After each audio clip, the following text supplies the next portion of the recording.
ঘাটালের তৃণমূল নেতারা ভয় পাচ্ছে, যার জন্য মিথ্যে করে পোস্টারিং করছে। আপনারা দেখছেন বাংলার আওয়াজ।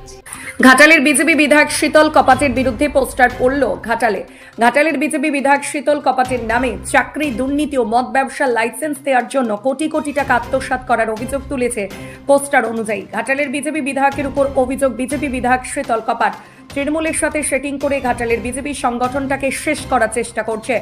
কিন্তু ঘাটালের বিজেপির বিধায়ক শীতল কপাট বলছেন, আমি নিষ্ঠার সাথে কাজ করেছি, এটা তৃণমূলের ষড়যন্ত্র। ঘাটালের বিজেপি বিধায়ক কি বলছেন বিস্তারিত দেখুন, বিজেপিতে আদি নব্য বলে কেউ হয় না। আমাদের প্রতীক পদ্মফুল, আমাদের নেতা নরেন্দ্র দামোদর দাস মোদীজি। আমরা পার্টির সৈনিক। যখন যখন পার্টি নির্বাচনের ডাক দেয়, যুদ্ধের ডাক দেয়, তখন আমরা কে প্রার্থী কে নেতা আমরা দেখি না। আমরা আমাদের প্রতীক পদ্মফুল, আমাদের নরেন্দ্র মোদীজি, আমাদের নেতাকে দেখেই আমরা নির্বাচনে অংশগ্রহণ করি, ঝাঁপিয়ে পড়ি।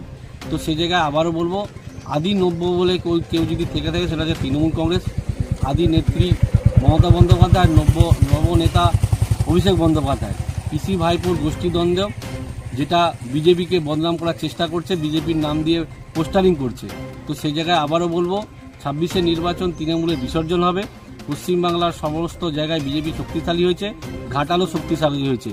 তাই ঘাটালের তৃণমূল নেতারা বুঝতে পেরে গেছে কোনো অঙ্কেই তৃণমূল জয়লাভ করতে পারবে না, তাই বিজেপিকে বদনাম করার চেষ্টা করছে। আমি সমস্ত সেই তৃণমূল নেতাদেরকে বলবো, যদি প্রকৃত আমি কারোর সঙ্গে প্রতারণা করে থাকি, যে বলছে সে প্রমাণ নিয়ে প্রকাশে সাংবাদিকের মাধ্যমে প্রকাশ করুক। আমিও চাই সত্যতা প্রকাশ হোক, কারণ আমি 5 বছর ঘাটালের মানুষের সঙ্গে নিষ্ঠার সাথে সততার সাথে কাজ করেছি। তো সে জায়গায় ঘাটালের তৃণমূল নেতারা ভয় পাচ্ছে, যার জন্য মিথ্যে করে পোস্টারিং করছে। আবারও বলবো, বিজেপিতে আদিনব্য বলে কেউ নেই। আমরা সবাই একত্রিত হয়ে কাজ করছি।